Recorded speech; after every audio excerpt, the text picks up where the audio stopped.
कोणकोणत्या कामांच्या ठिकाणी अशा प्रकारची मराठी सक्ती केली पाहिजे मुळात ही भूमिका चुकीची आहे की या महाराष्ट्रात, ज्या महाराष्ट्राची राजभाषा मराठी आहे, तिथे अशा प्रकारची सक्ती करणारा कायदा करावा लागतो. आणि हा कायदा केल्यावरही काही लोक हा कायदा मानायला तयार नाही. हे इतर राज्यात चालणार नाही. रिक्षा चालकांना मराठी यायला ही भूमिका जर सरकारची असेल किंवा सरकारच्या संबंधित मंत्र्यांची असेल तर त्याच्यावरती प्रतिवाद करण्याची गरज नाही. आपण या शहरामध्ये येऊन रोजीरोटी कमवत आहे. आपल्या रिक्षात बसणारे बहुसंख्य लोक मराठी असतात. आपल्याला मराठी येत नसल्यामुळे गैरसमज निर्माण होतात, मारामाऱ्या होतात, वाद होतात. त्याच्यामुळे तुमच्या सोयीसाठी मराठी शिकायला पाहिजे. पण सरकारला आव्हान देण्याची भाषा यात केली जाते मराठीच्या मुद्द्यावर. सरकारला आव्हान म्हणजे महाराष्ट्राला आव्हान. सरकार कोणाचे आहे असं आम्ही मानतो. काय झालं, देवेंद्र फडणवीस यांची जी मधल्या काळात गर्जना होती, महाराष्ट्रात सक्ती फक्त मराठीची, ही त्यांची गर्जना होती. महाराष्ट्रात सक्ती फक्त मराठीची. त्या गर्जनीचं काय झालं, त्या गर्जनीचं म्याव का झालं, कशा करता तुम्हाला मागे हटायचं आहे? शिकतील ना मराठी. तुम्ही कायदा करा, नियम बनवा, 1 मे पासून सुरुवात करा आणि नियम बनवल्यावर त्यांना 6 महिन्याची मुदत द्या. ज्यांना येत नाही त्याने शिकावं. मराठी अत्यंत सोपी, सहज, रसाळ भाषा आहे. ती अवघड नाही. ती काय हिब्रू भाषा आहे का? नाही. ती आफ्रिकन भाषा आहे का? नाही. आमची रोमन लिपी वगैरे सगळं सारखंच आहे, शब्द सारखे आहेत. मग तुम्ही शिकणार नाही म्हणजे काय? खरं म्हणजे जर सरकार मागे हटत असेल मराठीच्या प्रश्नावर, तर ज्या मंत्र्यांनी हा विषय सुरू केला, करणारच मराठी शिकावंच लागेल, त्यांनी मंत्रिमंडळातून मराठीच्या मुद्द्यावर राजीनामा दिला पाहिजे. जर महाराष्ट्र सरकार, जसं चिंतामणराव देशमुखांनी दिला केंद्र, जर मराठीच्या मुद्द्यावर, महाराष्ट्राची राजभाषा असताना मराठीच्या मुद्द्यावर सरकार मागे हटत असेल, तर जर ते मंत्री स्वाभिमानी असतील आणि खरोखर मराठी प्रेमी असतील तर त्यांनी ताबडतोब राजीनामा दिला पाहिजे आणि दूर व्हायला पाहिजे आणि मराठीसाठी लढायला पाहिजे. ते करणार आहेत का? का ते सुद्धा त्या मुदतवाढीच्या गुंत्यामध्ये अडकून पडणार आहेत? भाजपाचे रुग्णालयाचं नाव बदलावं यासाठी पुढाकार घेत आहे. कर्तव्यश्रेष्ठ एकलव्य स्मारक रुग्णालयाचं नाव द्यायचं लोढांचा सोडा का पुढाकार घेत आहेत? नाही, लोढांना पुढाकार घ्यायचं काही कारण नाहीये. हा ते RSSचा अजेंडा पुढे नेत आहे. केईम रुग्णालय एका लोढाने बांधलं नाही आणि केईम रुग्णालय हे गेले वर्षानुवर्ष, शतकानुशतक रुग्णाची सेवा करतात. नक्कीच ते राजा किंग एडवर्डच्या नावाखाली ते आहे. एक ओळख म्हणून त्या नावाची देशात, महाराष्ट्रात आहे. आणि लोढांचं जे कारण आहे की गुलामीची प्रतीक नको, बरोबर आहे. मग सगळ्यात आधी त्याने, मी काल म्हटल्याप्रमाणे, त्यांच्या ज्या वसाहती त्यांनी बांधलेल्या आहेत, हाऊसिंग कॉम्प्लेक्स, टॉवर्स, ती सगळी नावं इंग्रजी आहेत. त्यांच्या एका उंच टॉवरला प्रेसिडेंट ट्रम्पचं नाव आहे. सगळ्यात आधी त्यांनी प्रेसिडेंट ट्रम्पचं नाव आपल्या टॉवरवरून काढलं पाहिजे आणि त्या टॉवरला छत्रपती शिवाजी महाराजांचं नाव दिलं पाहिजे. त्यांचे इतर काही टॉवर्स आहेत, त्याची नावं अशीच काहीतरी एडवर्ड वगैरे टाईप आहे, इंग्रजी. मग त्यांची नावं एकलव्य, द्रोणाचार्य, कृपाचार्य, दुर्योधन टॉवर्स. महाभारतातली जी पात्र आहे, Draupadi towers, Shakuni towers, Vidur towers, Parshuram towers, Shriram towers,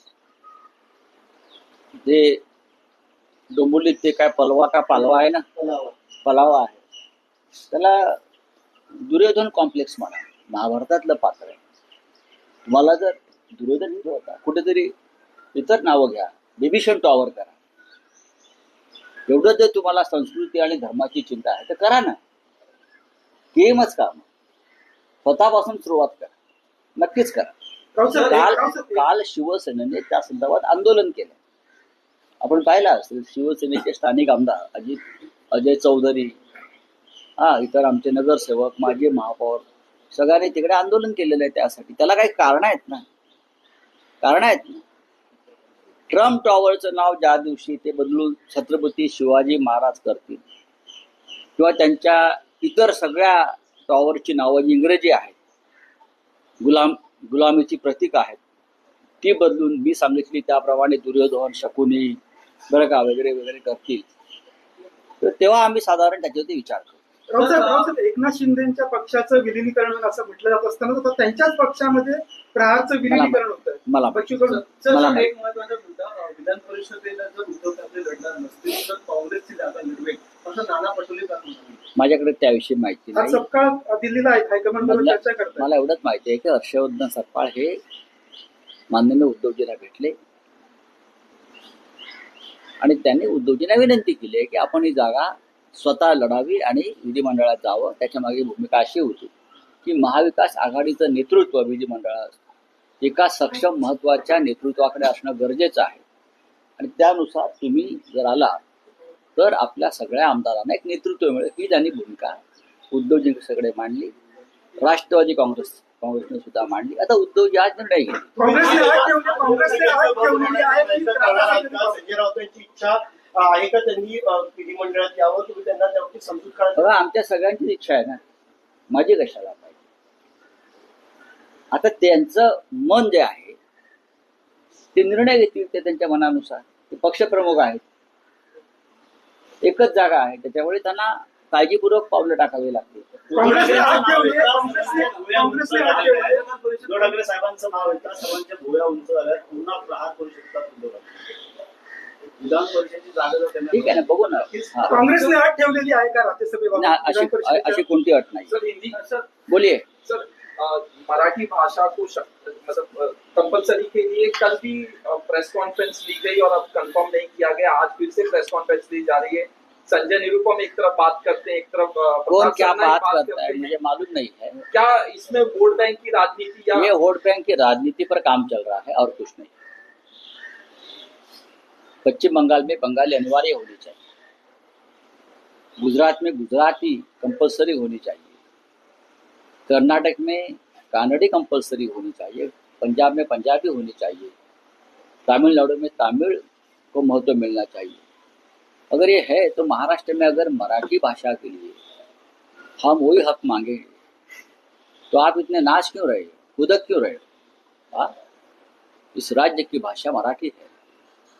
कौन सी वोट बैंक है और किसकी वोट बैंक है? आप वोट बैंक के लिए मराठी का अपमान करोगे, नहीं चलेगा.